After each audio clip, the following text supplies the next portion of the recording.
Posso começar então? Calma. Então, boa tarde a todos. Estamos reunidos hoje para a banca de TCC1 da aluna Deisiane Santana Santos, cujo título é Impacto do Ambiente Laboral na Saúde Mental. Temos como convidada da instituição a professora Lina Martins e a presença das colegas de curso. Então, eu agradeço a presença das colegas, agradeço a presença da professora Lina. Deisiane, você tem 20 minutos para iniciar a sua explanação e assim que você quiser, você pode começar. Obrigada, professora. Então, o tema do meu trabalho é Impacto do Ambiente Laboral na Saúde Mental, Arquitetura Corporativa com Foco no Bem-Estar do Usuário, com a orientação da professora Carla Fernanda. Então, os principais tópicos que eu vou abordar nesse trabalho, nessa apresentação, é a introdução, a metodologia que foi utilizada, a revisão bibliográfica, os estudos de caso e o estudo do terreno escolhido e das imediações. Então, projetar esses espaços focados no bem-estar do usuário nos leva ao desafio de entender os processos decorrentes da interação pessoa-ambiente. E a área que é responsável por compreender esses processos é a psicologia ambiental. Com essa citação aqui de Ribos de outras autoras, a psicologia ambiental empenha-se em investigar e compreender os processos psicossociais decorrentes das inter-relações entre as pessoas e os seus entornos sociais e físicos. Então, esses processos, eles são muito importantes, né, da gente compreender, principalmente quando se trata de ambientes laborais. São os locais onde as pessoas passam, em média, 8 horas por dia.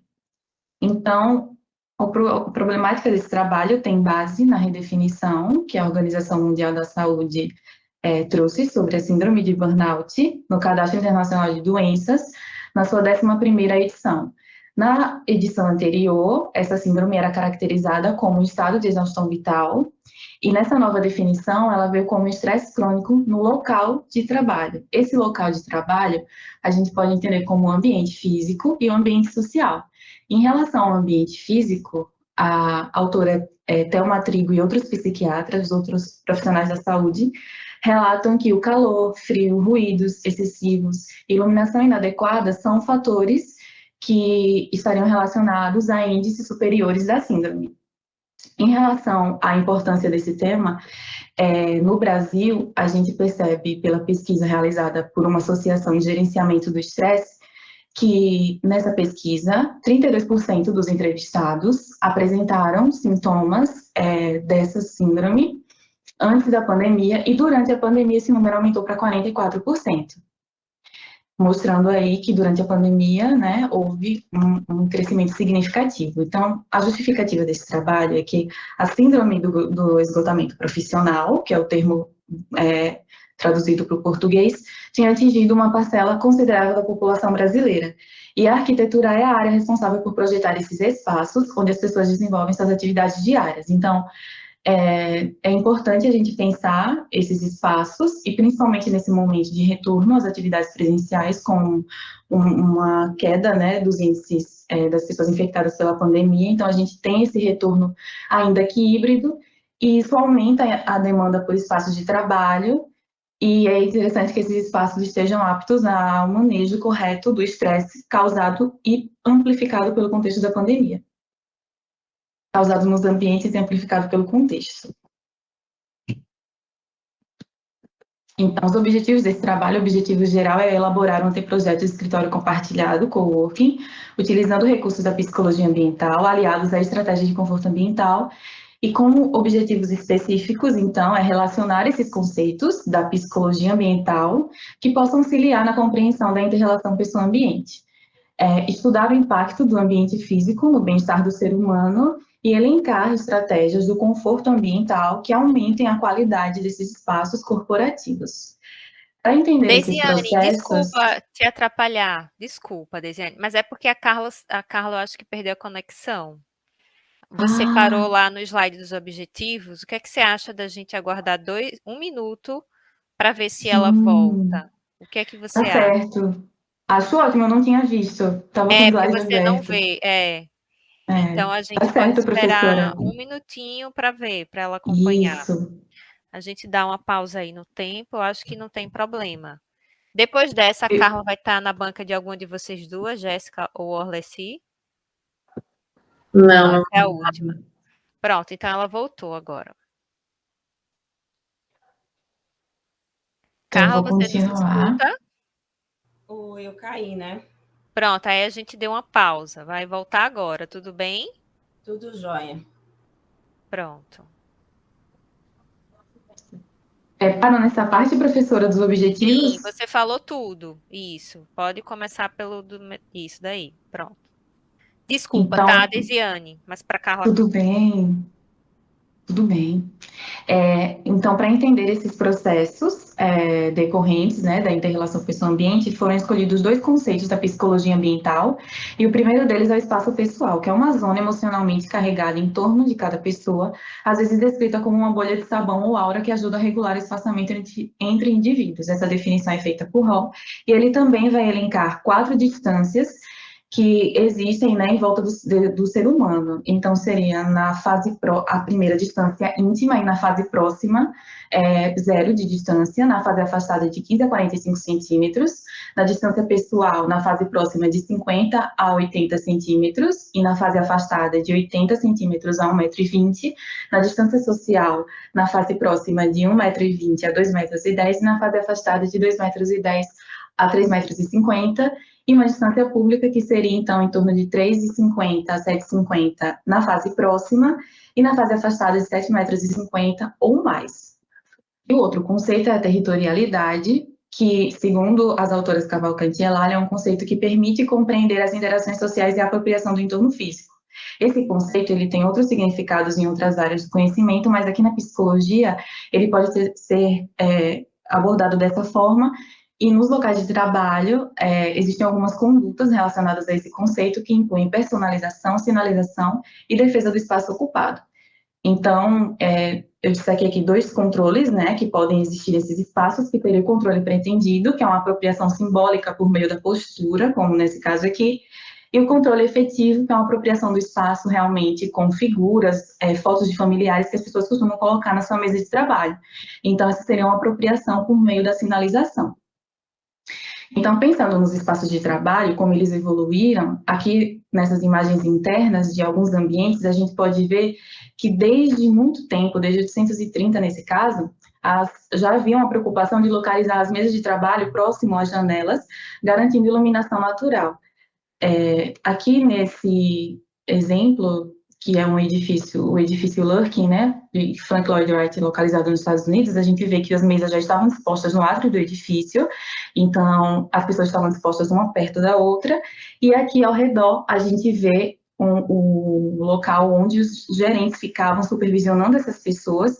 Essas ideias têm base no Taylorismo, que acreditava que esse gerenciamento aumentava a produção dos funcionários.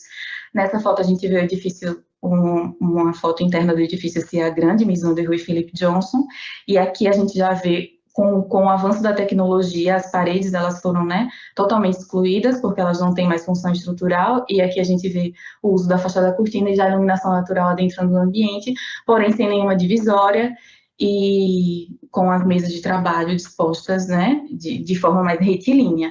Contemporânea a Ciagran, na Alemanha, já era pensado uma forma mais fluida dos caminhos do escritório, então nessa foto interna a gente vê as divisórias curvas, e também eles usavam plantas em vasos para delimitar os espaços.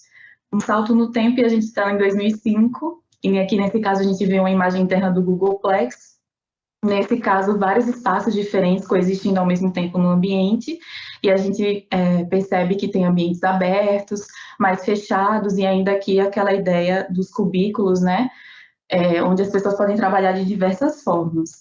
Aqui a gente vê uma imagem interna de um coworking, que já é um espaço que resultou das transformações tecnológicas, da revolução da tecnologia mesmo, da informação. Então, a gente vê que esses espaços eles vão correspondendo a uma demanda do tempo deles e propondo sempre uma resposta diferente.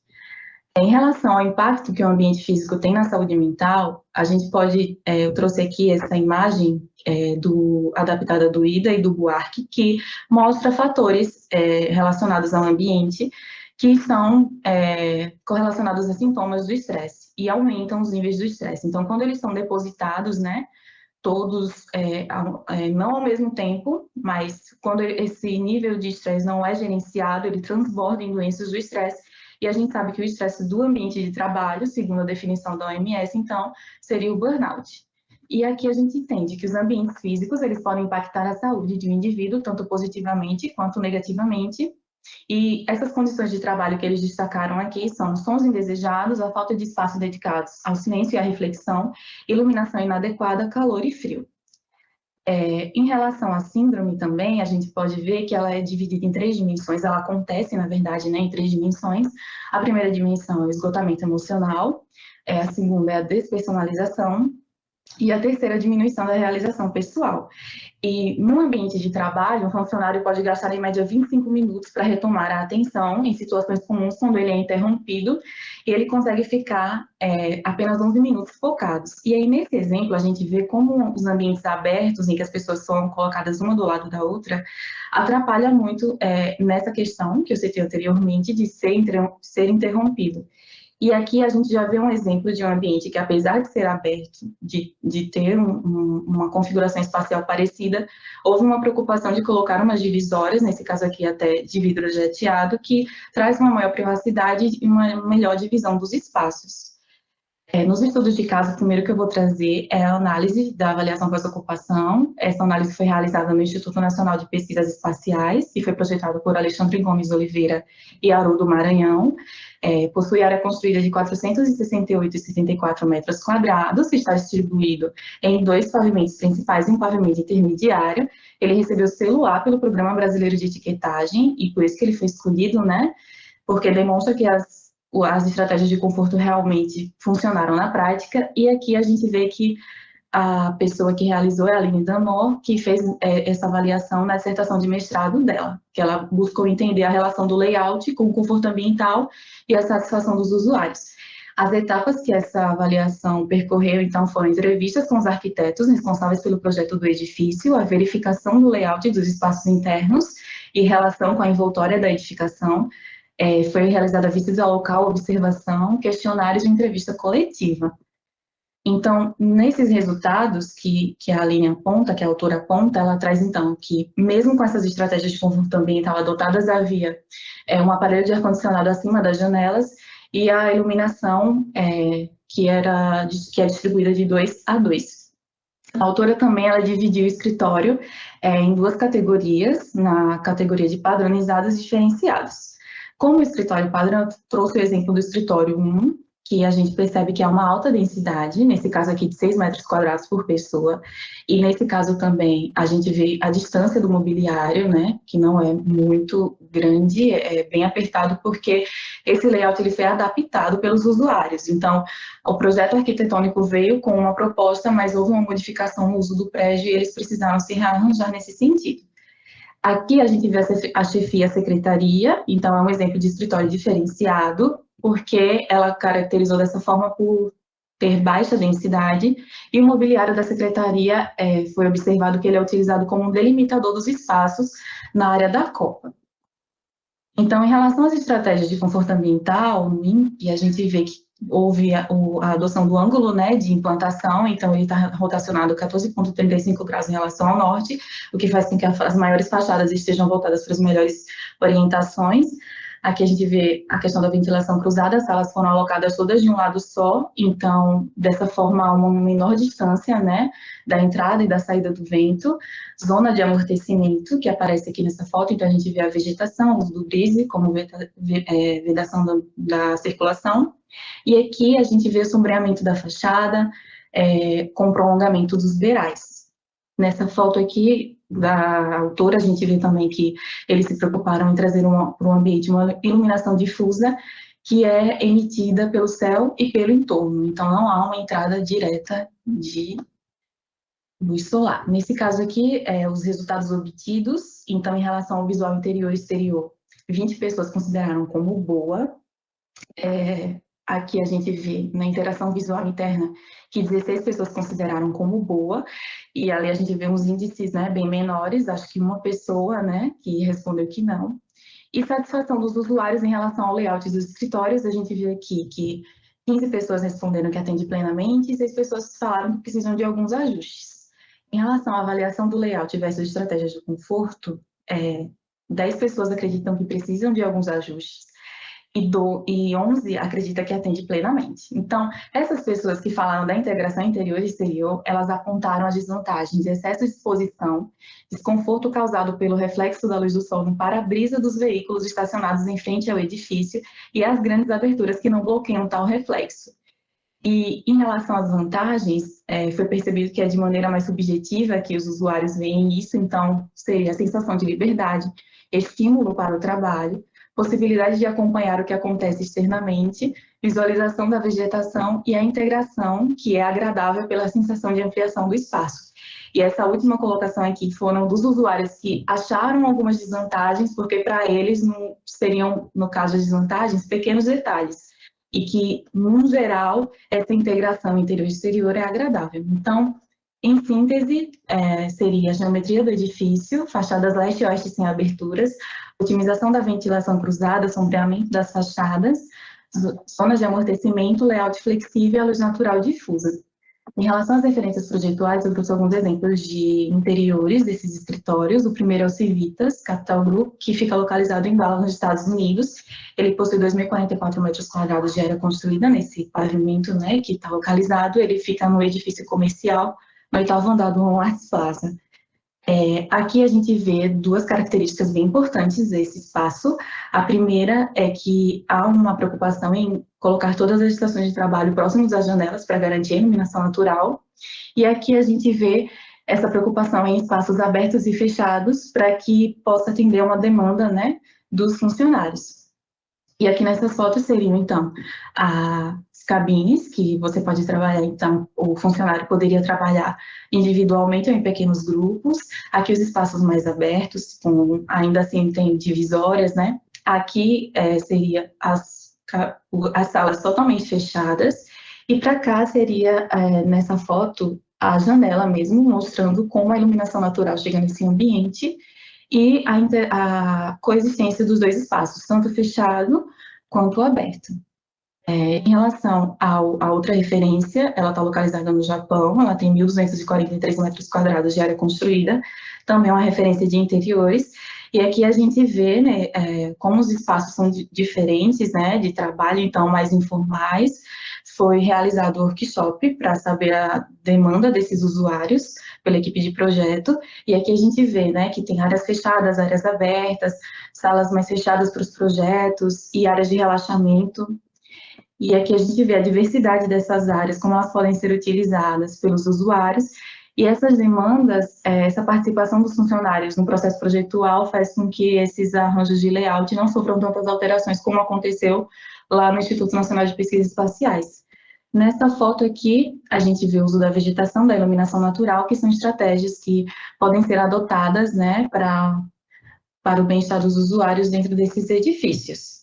Então, uma síntese seria: as estratégias projetuais com foco no usuário, espaços privativos e espaços públicos e iluminação natural. Em relação ao terreno escolhido, ele está localizado no bairro Coroa do Meio, em Aracaju, Sergipe. O uso do solo é predominantemente residencial e serviços, e muitas áreas também de terreno vazias, que é um processo realmente de consolidação dessa área. E na legislação foi identificado que ele está localizado na ZAB 2, né, na Zona de Adensamento Básico 2, então ele tem um recuo frontal de 3 metros, recuo de fundo de 1,50, recuo lateral de 1,50, taxa de ocupação de 40%, e a taxa de permeabilidade mínima seria 5%. Foram analisadas também as condicionantes ambientais principais, então, o rio como uma barreira visual, o caminho de sol, os ventos predominantemente leste, e a fonte de ruídos, que seria pelos carros que passam na rua Demiro Gouveia. Em relação ao entorno do terreno, né, ao lado mesmo tem uma escola de cursos de odontologia, profissionais de odontologia, aqui é a vista do terreno. Então, nessa foto aqui a gente vê outro ângulo, já mostrando a esquina, que seria essa esquina aqui, e nessa foto a gente vê essa rua, Gilberto Leite, e aqui tem um entorno bem de serviços nessa esquina, já chegando na Avenida Mário Jorge Menezes. Então, como considerações finais, o espaço pessoal e a territorialidade são conceitos que podem agregar valor aos projetos dos espaços de trabalho.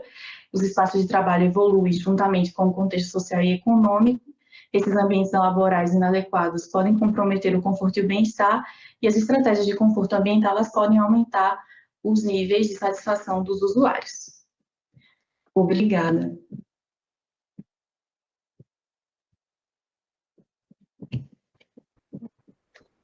Então, né? A gente estava falando na primeira banca na questão da internet.